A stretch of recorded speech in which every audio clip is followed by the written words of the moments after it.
Howdy, partners. It's time for Invisible Walls, episode 169, here on GameTrailers.com. Just a little note here. We are recording this show a day earlier than usual. We're all getting our stuff together to get ready to head out to Comic-Con tomorrow. Speak for yourself. You don't want to go to Comic-Con, man. No, actually, I don't. I'm more than happy to watch all the work you guys do and sit at home and grill out and just chill and drink several cases of beer this weekend. Thanks, man. I have to say, Comic-Con is my least favorite convention to ever go to. Well, I think it's to work. I mean, it's one of those ones that... I wouldn't even want to go to this thing, man. Comic-Con is 80,000 people in costumes walking around in circles looking at each other and taking pictures of each other. That's all it is. And don't forget, this year you have the joys of the Glee fans, because there's a Glee panel. Why the fuck is there a Glee panel? I don't know, but last year I was walking into Comic-Con and, there's lots of cosplayers there. And I'm totally cool with cosplay.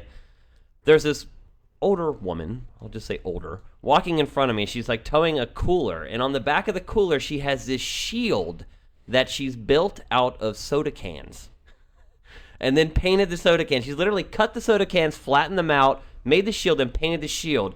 And I'm like walking behind her trying to keep from bursting out laughing, and some guy walks up to her and goes, "Man, that's a nice kit. Did you make that yourself?" He was trying to shag her. No, dude, the guy was like 18. This woman was like 80. That's Comic-Con in a nutshell. But you got there. I have no issues with cosplay at places like Comic-Con because it is an event for the public, and everybody knows my feelings about cosplay at E3. But you gotta give props to people to for their creativity, and we should probably just get this done and then go into our Comic-Con preview because we're digressing. Well, we are going to Comic-Con preview. Was that it? Yeah. Yeah, I mean, we are going to Comic-Con. We'll be there all week. You've seen our at this point. You've seen our content. It's been up. Yeah. Yeah. Can you believe Stan Lee did that thing? Whoa. Can you believe there's another Spider-Man game? Whoa. Can you believe that Captain America the game sucked? Whoa. So yeah, by now you've been seeing our coverage. We're recording this on Tuesday, so if there are any breaking stories over the next few days, please don't chastise us too much for not covering them because we are walking around like maniacs at Comic-Con right now. Well, yeah, right now. So anyway, we do have, I don't know how to describe today's show. It's a hodgepodge of... It's a pleasingly moist show. Yeah, well, pleasingly moist. That I prefer. And here to talk to you about the moistest topics in the video game industry, Marcus Beer. Bonjour. Mike Damiani's on the show. Hello. Daniel Bloodworth sitting way down on the right. Uh-huh. And Ryan Stevens. Yep. Yep. Yep.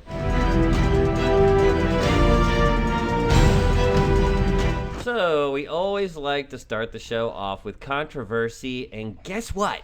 We're doing it again. Yeah, well, this is what happens on slow weeks. We actually have to work, and instead of having games handed to us with so we can rip them to shreds, we have to go nosing around. And this week, nosing has paid off because. And we're not the only ones who apparently have to work. Yeah. Segue! As it goes off the cliff. Yes, Gameloft in Auckland, New Zealand. And it's the second sort of like Down Under developers story in the last couple of weeks following on from Team Bondi. No labor laws? That's the thing, there are labor they're like laws. hardcore Fabian socialists. Yeah. I thought they would take well, good care of their dudes. This is the kicker. There's been another whistleblower developer type thing, and he's basically been talking about how 120-hour weeks are the norm, and people working for 24-hour stretches. How basically Gameloft corporate were manufacturing deadlines for people.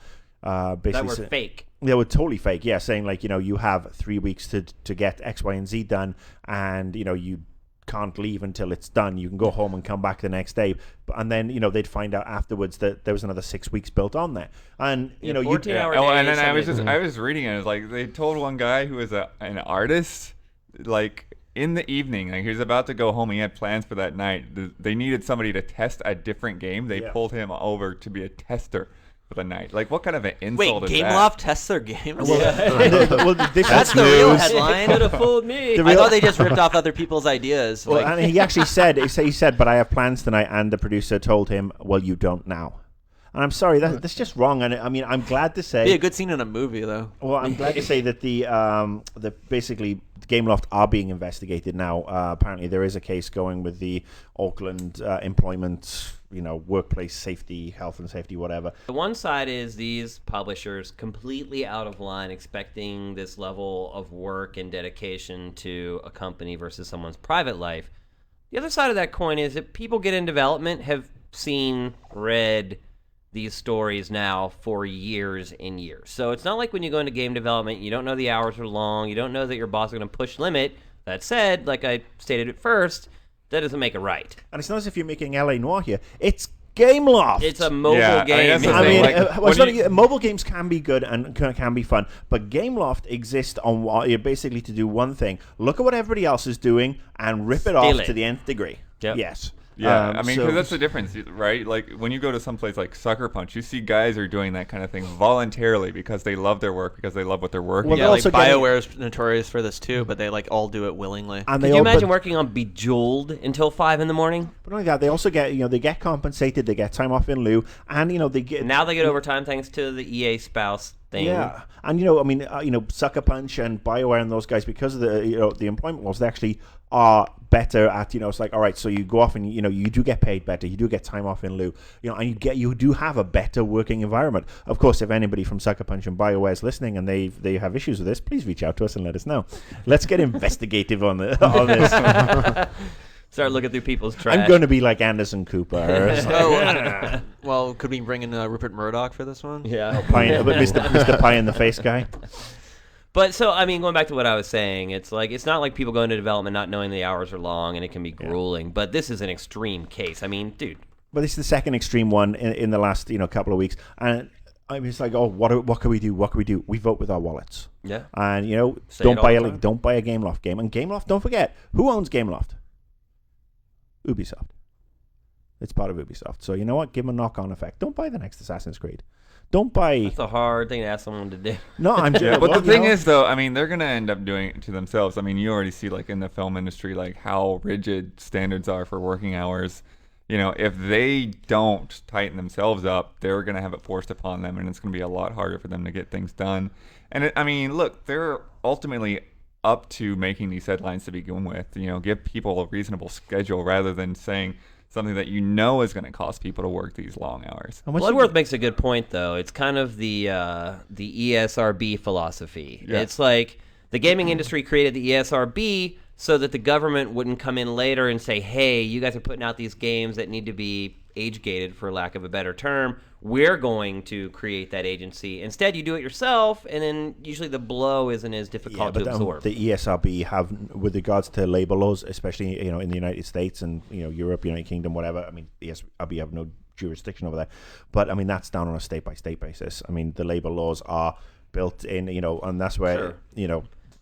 But the point he was making is they should get in there, handle this themselves, because otherwise someone else is going to come in and do it, and the results of it are not going to be as advantageous for them. Yeah, I think the problem with that is that, as the games industry has created the ESRB, they're more than happy to pull funding from the ESRB because, we know that there are companies like Activision who don't even pay into the ESA or anything like They that refuse anymore. to, They yeah. refuse to, yet they're happy to take the benefits. So the ESRB, getting involved with this would be really, really murky. The thing I would say is that if you are a developer who's busting your ass and getting absolutely reamed, speak up. I mean, that's what the internet's for. Well, in this article, a lot of people were like, well, we got quotes, but no one would name themselves because they're afraid of losing their jobs. And not only that, they're afraid of being blacklisted. Right. I mean, From other that's what companies, sucks. other developers in Australia, blah, blah, blah. So stand up for yourself. That's all you can do.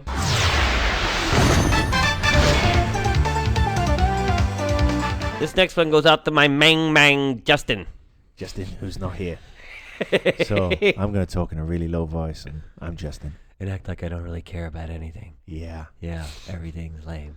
yeah, I'm sexy. Hey, you look kind of like Tim Lincecum. Here's a picture. So, yeah, I don't even know how you know that, bro, but People, anytime Justin appears in anything, that's in the comments. they say it looks like Yeah, him. That's funny. So why is this one for our main man, Justin? Mang. It's an ardent fan. Yeah, well, here's what happened. You may not remember our a main man, few he's our months Mega ago, we started talking about how Capcom was essentially going to ask people to pay to beta test one of its Mega Man games. And I was like, that's ridiculous. Justin stood up for it and was like, I'll do it. I'll pay for it. I don't care. Blah, blah, blah. I just want to play it. And didn't we predict that there would be a lot of people upset when it was cancelled? Yeah. So what actually happened? Was it cancelled, Shane? It was canceled. Say it was ain't canceled so. before the beta. Yeah, they never even had it. So they'd already been taking everybody's what, $3 a pop? Was it? No, something like that? It was supposed to come out when the 3DS eShop launched, but Right. then they pushed it to some indeterminate time, and now they've just completely canned it. So at least they didn't take anybody's money. Right. They canceled But the a- game that they never really started on. But a lot of people, I mean, from what I've read on the links that you guys forwarded over the weekend, they a lot of people had invested a shitload of time in this developers room that they had on Capcom Unity. Yeah, they had people voting on character designs. They had people giving all kinds of suggestions and stuff. I mean, this was a game that was made essentially for the fans. So it's kind of dumb to like do that without planning to actually publish the game. yeah. Well, it's a Second monumental Mega waste, Man 'cause I game mean, to get canceled in the last couple of months too. when you Yeah. So the first one was terrible, though. Yeah, I won't deny it, Well, but it means there's no Mega Man projects in the pipeline that we know about. I mean, Is that really such Didn't a they say bad there was thing? one more? no, and Inafune's gone, and Right. is Mega Man dead now? Is Mega What Man are they it's doing? time relevant and What are they time anymore? doing? for Rush the Dog to have his own Is series. it Mega Man 11 time? there's a on fan Virtual base there Console? for it. There's a huge fan base for Mega Man, but I just think based upon the games over the last half decade, should there be? Well, look at Sonic, right? Yeah, I same think deal. with I've said regards that to before. the download space, XBLA, PSN, WiiWare. I mean, there's definitely a space for it. With regards to a Mega Man as a full price game, we're fortunately not talking about that. And I do feel for all those people. It was if you take out the whole we're going to charge you for the beta, Right. it was a noble experiment. And Well- I was ragging on it before because they wanted to charge people, but the idea of we're opening this up to the fans and blah blah blah, and If we're gonna make them pay for it, yeah, I mean that the fan input, and I can understand certainly that a lot of people will be very disappointed, including our Justin. And I do have, he's not here today, he's not in the office, he's off working on another project, but I do have a prepared statement from Justin Spear that he actually sent me last night. This is no bullshit. This is Justin. So it begins. Capcom allowed the message to go out to the public that they could be part of the development team of Mega Man Legends 3, before jerking that development team around and cancelling their game with nothing to show for it. Over 3,000 people, essentially hardcore fans, signed up for the dev room project and participated in the design process through forums, voting, design contests, etc. And have since been told now that they've totally by the way, wasted I have their never time ever and heard effort. Justin speak this long in one stretch. It goes on. Second paragraph, saying it serves them right because they wanted the game badly enough to consider paying a few dollars for an incomplete version is pretty cold. The decision to cancel the game was likely made by the same corporate higher-ups who came up with a brilliant idea to charge for a demo beta in the first place. I'm sure they got a pat on the back for saving the company some money. How can you not sympathize with the fans here?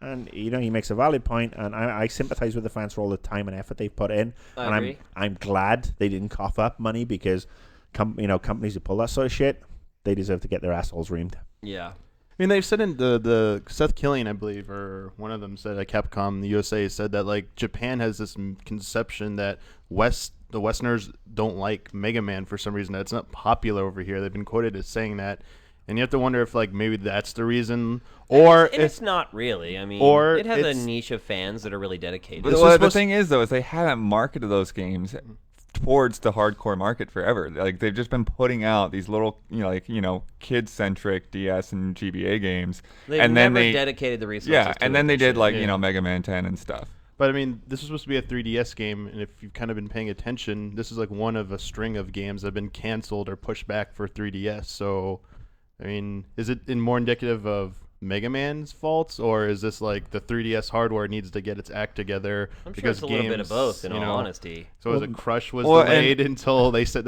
Crush 3D is delayed until the system's viable for them. They're not going to put it out. Nintendo needs to start selling some 3DSs or Maybe they're it's in a- trouble. Well, remember, I did that editorial about the 3DS, and my mind hasn't changed. That thing still just sits there in its cradle and just collects dust. Well, maybe they looked at the numbers and saw only 3,000 people signed up, and they thought, "Oh shit, we're only going to sell 3,000 copies of the game." Which I'm not actually being facetious here. I mean, there are over 3,000 people, but maybe it might be a good idea, Capcom PR team, if you're listening, to suggest that perhaps you take some of that the work's already been done, and perhaps release it as a web flash game, put it on Facebook or something, give back to those guys, and that might actually build a larger fan base for the next Mega Man game. Which So they'll don't- cancel. Which they'll cancel. No, but don't put that to waste. If you want to, if you wanted to build Mega Man here in the US, put it on Facebook. Make it a flash game. I mean, do you know how many people are playing Civworld right now? How many people plug into these games? If you do it right, and it's not as expensive as developing for the 3DS, you can then build a new market, but you have to do it properly. They're coming. Coming for your freedom. For your family. For your children. All right, so I have been playing a ton of downloadable games lately. You guys probably heard me talk about how much I love Trenched. I think it's just a product of the slow summer. Not a lot of games coming out right now. And the latest game I jumped on and a bunch of other people have jumped on is Bastion. And what I find unique about this game, or at least how I found myself playing this game, is that I know someone very well who worked on the game, Greg Kasavin. Used to be my boss over at GameSpot many moons ago, was the head of editorial there at the time. Respect the guy. I could not wait to play his game, especially a game where he wasn't a part of a huge team. Because before he worked on the Command & Conquer franchise, and people get lost on teams like that. But this team is very small, so I wanted to see what he would create when he actually had sort of some creative input and could make a big difference in a game. And this is Supergiant Games. Supergiant Games, that's correct. And so Bastion, I played it, to be quite honest with you, I started playing it, and I did not stop playing it until I finished it. I literally sat down and played it all in one huge chunk. But did you turn off the narrator? I did not turn off the narrator. Oh, okay. So the one thing about this game that is very unique, otherwise it is kind of derivative, but there's a narrator that narrates literally the whole game. So if you turn around and start going the other way, you'll be like, yo, where you going? You know what the narrator sounds like? Rich Brown. Rich Brown. Yeah, he does sound like Rich Brown. He does sound like Rich Brown. Yeah. But yeah, I'm with you. I mean, I got the code on Friday, downloaded it. I played the first half on Friday, then spent all day Sunday playing it to completion. And it is crazy addictive. It is very addictive, and I would say it's a charming game. It sort of like sucks you in, and I'm not saying that it's like uber cutesy and there's ponies and unicorns and shit like that. It's it really took me back to my days of playing games like The Secret of Mana and Zelda on the Super NES. Felt the same way. It just took me back then. But there's loot. There's loot. There's there's a very sort of like limited RPG element to it. We should set it up, right? Yeah. It's basically an action RPG, 2D. I like the art. I wouldn't say it's amazing, but the I'd art's say solid. it's pseudo 3D isometric. Yeah, it's like a top-down angle at all times, but you can't adjust the camera at all. But it's all about hacking, slashing, projectile attacks, lock-ons, collecting loot, upgrading weapons, upgrading your sort of hub, which is called the Bastion. The Bastion is this hub where you have all your shops. It's like a little town, I guess. And there's a gateway that takes you out to the levels where you actually go and play the levels. When you're responding to the cataclysm, basically, there's a cataclysm or calamity rather that totally wipes out, all your, everywhere you've Existence, been. so to speak. And the objective is rebuild the Bastion and rebuild your city. Right. Your world, essentially. Yeah, but there are a couple of this limited character interaction. It is very sort of like and again, this is almost like a flashback to the 16-bit era where the character interaction is limited. Everything is like static cutscenes. No real cinemas, really. No. It's just like voiceover, text with stills. But it doesn't really. I didn't isn't need it. harmed by it. It isn't harmed by it at all. It didn't keep me from playing it, that's for sure. Well, I haven't played a single second of the game, but I watched Justin did the review, and again, he's out today. But what I thought was kind of interesting was it seemed like all the weapons had like really unique mechanics built into themselves. And I even though the game itself seems kind of, to me, like just walking by, it seemed kind of repetitive. When you actually get into the actual nitty gritty of the mechanics, it seemed like it really differentiated on which weapons you chose. And you can only have 2 weapons at a time. Yeah, one I stuff loved like that, almost one all the ranged. weapons. I used almost every single weapon in the game. And what I really loved about the weapons, though, is that when you upgraded them, it like your machine gun didn't turn from 1 bullet to 2 bullets. Like the upgrades you have for these guns, each one of them are significant and completely change the strategy that you use to be effective with that weapon. So, for instance, towards the end of the game, I got a mortar. And at first I got it, I'm like, oh my gosh, I need to set up a mortar. How am I going to use it without the enemies? But the way they've set up the gameplay mechanics, the reticle moves very quickly. I literally was using the mortar to kill enemies that were 10 virtual feet away from me, in addition to the ones that were all the way across the map. So I felt like all the weapons were versatile enough that you could use them pretty much throughout the whole game if you wanted to. Definitely found some favorites. What was your favorite, Marcus? My favorite was actually the Fang Repeater. The first weapon you get? Well, yes, first or second. Yeah. The reason I liked it was, it spews out a bunch of bullets. It has good range, and then the upgrades you get. They start to home after a while. Yeah, you get 10 different upgrade options in 2 separate trees. So you can you can have a maximum of 5 upgrades, and you collect parts and pieces as you progress through through the game, and then you can unlock a lost and found store to restore additional bits. So I think it was actually Jeremy made a good point about the lost and found that I didn't realize playing through the whole game. Is that the lost and found, he believes, is stuff that you didn't get while you're going through the campaign. I think and it is. then it gives you the opportunity to pay for it instead of getting it free. Which means you don't miss out on anything. Right. Which is really cool. But yeah, as soon as I, started getting into it, I turned into this weapon where, the projectiles would start seeking out. So do I go for an extra 50% in damage, or do I start having them seeking out? And then on top of that, you go, there are testing grounds or proving grounds where you can go with specific weapons, and you have basically a horde mode where they just send waves of enemies at you and you try to survive all the way to the last wave. Yeah, and once you've done that, the Fang Repeater one is basically you're running along a path that's disintegrating behind you, and you have to take out the targets as you go, because and then when you get to the end, you unlock a cool super power up that's basically a special move for the Fang Repeater. And I just sat there and I was just like so relaxed and enjoying it, and I was just in the zone, didn't think about anything else. The music is really well, just so you know, catchy. I didn't use the Fang Repeater at all. I used it for that one level I had it, immediately switched, I think, to the shotgun or whatever. It just goes to show you that you can play through the game with any number of weapons. There's totally a weapon there for your specific taste. I like the shotgun because Justin was standing next to an edge and he shot it, and the kickback made him fall off. Yeah. Then I got to laugh at him. And as you keep We're really upgrading picking on it. Justin a lot this and as you keep upgrading it, the kickback gets stronger and stronger to where you have to start That's cool. accounting for it and thinking, do I have enough room to fire this thing, or is it going to knock me off the edge? And there's a couple of pistols in there, and we're not going to give away. But I think the 6 or so weapons or 7 weapons I think that you have in there, they're really quite varied. I found my favorites very quickly, and I started replaying the game right away as soon as I completed it, which is a good sign to me. Somebody actually tweeted at me when I announced that I'd done that. Oh, you must have completed it really quickly. But no, it took me 2 days. About I think I probably took 7 hours. 6-7 hours, yeah. But it's just a nice, charming, fun game that if you're a gamer of our age, I think it'll take you back. If you're expecting Diablo or anything like that, you'll be sorely disappointed. But otherwise, it's phenomenal. 13 thumbs up from me. Now, one thing I will say is, going back to what I was talking about, how somebody I know very well created this game. The whole time I played the game, I'm thinking about Greg, which is odd. But And I'm creepy. like, was this Greg's idea to do this? I looked at it the whole time that way, and I also looked at game development differently because, for instance, I don't want to spoil anything, but for the very last level of the game, they introduce a brand new gameplay mechanic out of nowhere. Yeah. And it's not successful. I think it's not a question of it not successful. It's not handled well. I don't think it's really needed. It's not needed. It I don't feels think, out of place. Yes, and I don't think it was handled well either. I think the mechanics of it aren't good. So I get to this, and I'm like, there is no way in hell Greg Kasavin would have okayed this. Like, he reviewed hundreds, maybe thousands of games at GameSpot. The guy has a very keen eye for quality video games. And I got to this point, and I'm like, I just cannot see Greg sitting in a meeting and someone bringing this up. We're going to bring this in on the last level, and Greg saying that's a good idea.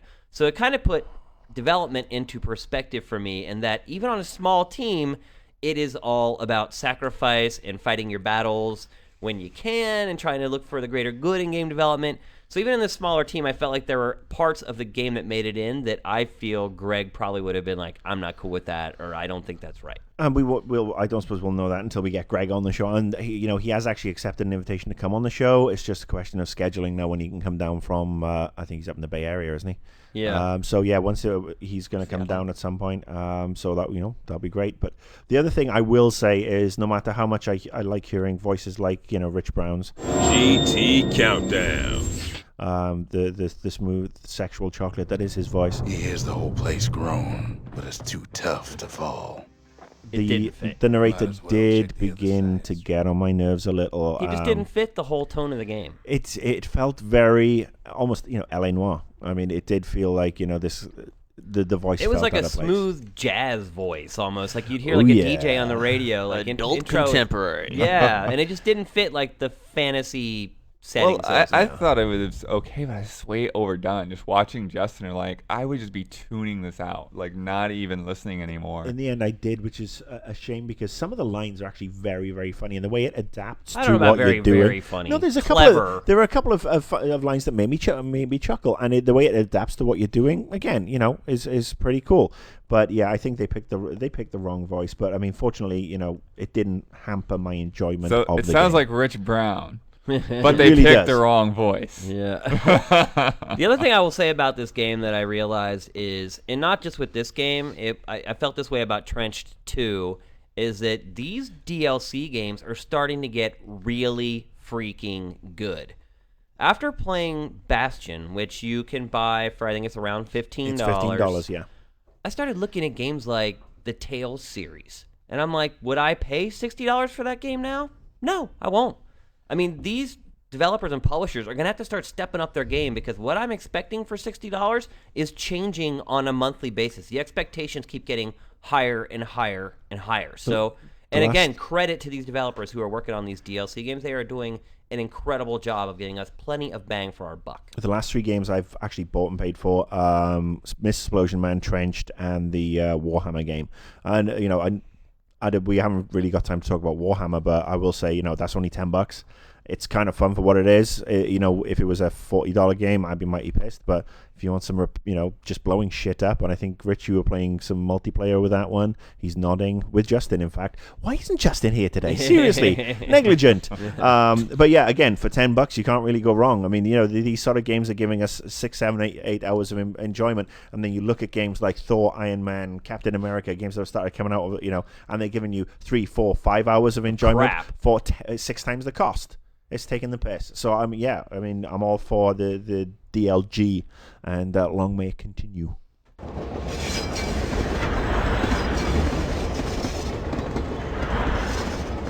What's that? And it's a slow week when the next segment appears on Invisible Walls. But you know what? We've had some really good stuff over the last couple of weeks, and I do. Well, like, this is On the Hook. Yeah, we do like doing On the Hook, but we're gonna. I enjoy this segment probably more than any other one we do. But in all honesty. We are going to shut the fuck up for the next 10 minutes. Because I think Marcus and I have probably said way more than we should. So we're just going to pass this off to the rest of the crew. Ryan has the first question. This comes from the Twitter channel, and this is from Starship Pooper, which is a pretty good name. I think it's a Ween song. Does Origin have a slight chance of succeeding? What does EA have to do to entice gamers to use it? Yeah, I think you should set up Origin. Origin is lets you play some old EA games. I think it's kind of Marcus, I know you don't really want to talk much, but I'm sure you still have some ire for when EA completely cannibalized Origin systems back in the day, and Lord British was dethroned, and they fucked up Ultima. And if you guys want to... Wing Commander became a travesty. Excalibur was found. Wing Commander, exactly. I mean, if anybody doesn't know what Origin Systems is, go and just look for Wing Commander with, Wing Commander 3 with Mark Hamill in it. Yeah. I mean, does this system even go that deep? I haven't really looked into No, Origin. I mean, honestly... It's a Steam. No, it's Steam. That's all it is. But EA is the worst with their old games. But, I mean, it's just this is... The answer is they're going to shave profits off it like it's a kebab. That's for you, Marcus. And then... people are buying old games. I mean, look at the Steam sales. Look at good old games out of Poland. It's not just old games, though. I mean, they have, they just put Crisis 2 onto there. They I know. Mass Effect. It's for all their PC Everyone games. has to have a bit of that market, though. I mean, what didn't GameStop just buy? Not Impulse. just, but they bought Impulse off of Stardock, and the Brad Wardell, who's a beautiful, beautiful gentleman. I remember he estimated that like Steam had like 82% of the market, and they had like 9. So I mean, everyone's just trying to stake their digital claims, and as everything goes towards the cloud or that sort of lockdown system where you own rights to things, there's not so much physical content, which for digital mediums is actually owning the storage medium. I mean, a company as big as EA, I think, would actually be kind of dumb not to stick their pinky toe in here, while still, keeping open relationships with Steam and all these other companies. On the subject of dumb, Microsoft obviously had games for Windows Live, and they've basically gone and annexed all their PC games onto Xbox.com. Oh yeah, that was kind of weird. The PC games are like this tiny little sub menu on the I mean, drop-down Microsoft box. have officially just said fuck you to PC games. Well, if EA wants this to work, they'll take all their games off of every other service and make them exclusive to this. And then if you want EA's games, you're going to have to go here to get them, and then they'll have. But I think I doubt that will happen. Yeah, they know they're making too much money on Steam for sure. And they've done some. But if they want stuff. this to be successful, you can't create a competitor to Steam if you're letting your products go on Steam. They're not trying to make this an 800-pound gorilla. This is, search results. Does EA do anything that they don't think is going to become? They've actually been quite savvy, though. I mean, if you think about it, if you bought Dragon Age Origins or Dragon Age 2, that you could download Dragon Age 1 for free off Origin, so that'll get you in the door. Same with you could actually get Mass Effect free for a certain amount of time for registering your Mass Effect achievements. So there's a bunch of stuff there to entice people to come back in. And if you've got the game on your 360 and you want to play it on the PC, it's a good way of doing it. Perhaps not as expensive. But it's like how a lot of people watch a lot of TV shows on Hulu, even though each of the individual networks will let you go watch them there. It's just like convenient. Like Steam's the same way, but EA still got to offer their own digital sales. I don't think they're going to go guns blazing. They'll probably have like 3 interns, and like 486 trying to serve you these games or something like that. I think they've got... again, curious about, when we're talking about EA's back catalog, I was telling you the other week, I was, during the Steam sale, I was looking for the System Shock games. Couldn't find them anywhere. I don't know if they're on Origin possibly, but I don't think that they are. So the majority of EA's catalog, do you really want to go back and play it anyway? It's like, do you want to play Madden 98? Yeah, well, that's the other thing. There are games like, that... like one of my first RPGs was Legacy of the Ancients on the Commodore 64, and that was released on PC as well. That's not really out there to buy. Yeah. Dungeon Keeper is on Good Old Games. Yeah. Yeah. Yeah. If you've never played Dungeon Keeper, you need to buy that game. All right. Next question, Daniel Bloodworth. Next is from BF Suggest, which I don't know if that's boyfriend suggest or what. I was actually trying to sound that out. Oh, was it best friend? That could be best friend. Bald Furby?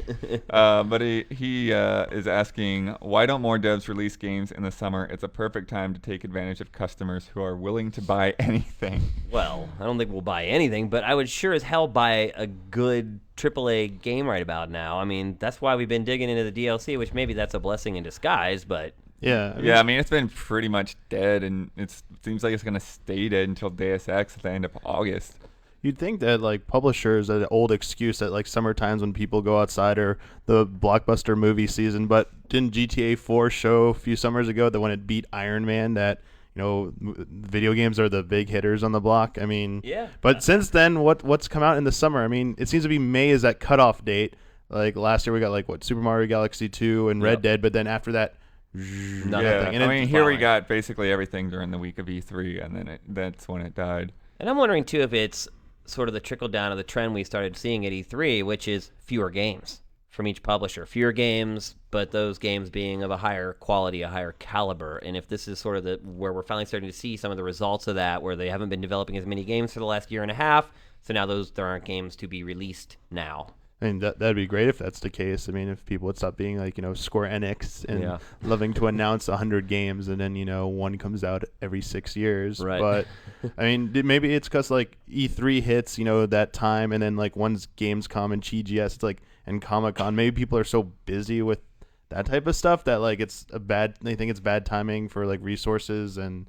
I don't know. BF Suggest is absolutely right, by the way. I mean, they should be releasing games in the summertime. Yeah. I mean... Some people just take staycations. Like sometimes I'll just take a Monday off because it's hard to get days off here with our schedule, and I'll take a Monday off and I want to sit around and play games all frickin' day. People can't afford to go on holiday now. Right. And they can't afford to go on vacation at all, and they're gonna rent some games or or like kind of going back to the last question. I mean, I bought like a dozen games off the Steam summer sale. I mean, you're not the only one, man. I've ran into tons of people who've done the same exact thing. 50 games for $50 or whatever. It's like a really good deal. I mean, I got like 13 games for like $65. That's the price of one game right there. Yeah. So I don't understand it. I've never understood. All the kids are out of school. They have more free time on their hands than they could ever count. Their parents want to get them out of their hair. Seems like the perfect storm to me, but I don't know. But you're right. They should do it. They just won't do it. Last question, Mike Damiani. All right, Eclipse Log or Rahul Mishra asks, opinions on 343 Industries and the new Halo game. Do we know who is behind it? Will it be something impressive or a cash-in? And, I mean, to be honest, like, I don't know what to expect. Are they going to stay with the formula they've had for the past few Halo games and keep it? Or I'm worried if they're going to try and do something new, trying to shift it up, and this studio just can't do it, and it's going to destroy Halo. And, like, people just going to be like, wow, you just destroyed, like, a great legacy there. I personally thought I should have just bowed out, but obviously there's too much money left on the table for that to go away. So, I mean, but we haven't seen anything except the teaser trailer, so we have Now, let's clarify. Are we talking about the Halo remake, or are we talking about the new Halo? Well, it says new Halo. 343 Halo Industries is Halo 4, Right. yeah. So, but I don't understand do we know who's behind? I'm sure. I think maybe they mean the names. Like The people. I've actually heard a lot of people think that they're not too worried about the gameplay. They're worried about the story. They're not too worried about the story because they're under the impression that the writers are still on board for Halo. But pretty sure the Is there a Halo timeline, Mike? I don't really know. But no, the Bungie's they're passing it over. Like the date's coming up where it officially like Bungie.net's gonna shift over. It's gonna have nothing of like Halo on there anymore. Like Microsoft will be the keepers of the franchise, and I'm sure there are some writers on their staff there that are just as versed as the Bungie guys. But I mean, obviously, like the lore, but the gameplay, like what's it gonna be like? I think they should be more worried about the story than the gameplay, because I fully expect the studio to maintain the status quo. Well, they've definitely hired some fanboys at 343. Yeah, there's no doubt about that. So I don't know if that means you're going to be getting fan fiction level stuff, but I think you'll definitely get things that have been well researched and whatnot. I mean, these are like dudes who've read like those novels. I will. Yeah, I will think make like I need to make a bold prediction here with regards to the gameplay. I think the new Halo game will involve shooting. And rebounding health shields. no Halo Wars 2. I mean, they'd be insane to mess with the formula here. Everyone's already skeptical about the fact that Bungie is not making the next game. I just can't see them taking the risk of just going real far out on a limb and doing something this un-Halo-like. At least for their first game. Like their second game, maybe they get their confidence, they can spread their wings a little bit, but I'd be really shocked if this completely tears up the script, so to speak, of the Halo franchise. There'll be AIs, there'll be warthogs, right? Yeah. You know, there'll be Master Chief. I'd like to see Eddie Murphy in his buckwheat persona voice Master Chief. That would be awesome. I'd like to see Eddie Murphy in his buckwheat persona do anything. Order a Happy Meal at McDonald's. For those of you who don't know what that is, just search for Eddie Murphy's SNL buckwheat stuff. It's brilliant. Yeah. Buckwheat Sings is maybe one of the funniest things Saturday Night Live ever did. Well, I think the thing that's really would be telling is whether they can capture kind of that playful spirit, because like if you kind of look just like the basic structure, I mean, sure they can get that right, but all of those Halo games have, like with the skulls and like the intangibles, the exploding grunts, and with the confetti, the ones that stuff. fly away like a balloon after you shoot. Yeah, I mean the crazy little things little like touches, that really kind of sets Halo apart from the generic perception that people that don't play it think it is. Right. I think there are some undertones. They've talked about their philosophy about making is it every minute or every 30 seconds, like it was every 15 seconds. Great, and even things that sometimes when you're just running through a field fighting, like you may not really notice it, but you can tell that they actually every like square meter of that game is actually used on that sort of thing. But yeah, I would be shocked. I mean, already all eyes are on these guys making this game, and it's their first game as a studio. I would be shocked if they really went out on a limb and did something. Yeah, so I think the answer to the question is it will be mildly impressive and it will be a cash-in, but that doesn't necessarily make it a bad thing. Yeah, do we know who is behind it? Some, not all. Mm-hmm. But they have brought in a lot of people who hold the Halo franchise near and dear to their hearts, so I think it's in pretty capable hands, but we'll have to wait and see. Music might not be as good.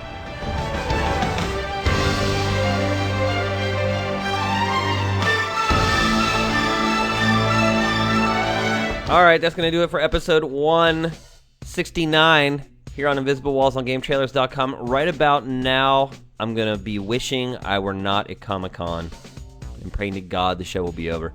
But you guys should definitely peruse our coverage of the show. as usual with any trade show, around-the-clock coverage, putting everything up first, blah, blah, blah. I think you guys are used to it after E3 at this point. That's how we do these things. So if you guys want to check out, and I think, Ryan, Comic-Con actually has some pretty decent game-related stuff this year, right? Kind of. No? It Seems feels like the invitations I was getting were pretty good. There's a lot of parties. I mean, Sony actually canceled their game demos, but we're at Kaiser in New York right now covering some Sony stuff. It feels actually a tiny bit withdrawn from the last couple of years, but there's definitely some cool stuff for sure. I can't actually talk about a couple of the things, but there's definitely, I mean, it's probably up by now. There's definitely some cool shit going up on the site. One thing I can say is there's always at least one big surprise at Comic-Con, game-wise. Oh, there will be. I can say that. So, yeah. If Getting it hasn't, stabbed in the eye. Yeah, like a kid getting stabbed in the eye over It's a now seat. being released on iPhone. Stab someone in the eye. Apple it. Anyway, that's going to do it for this week's episode. As always, thanks for watching. Thanks for listening. Invisible Walls is up and out.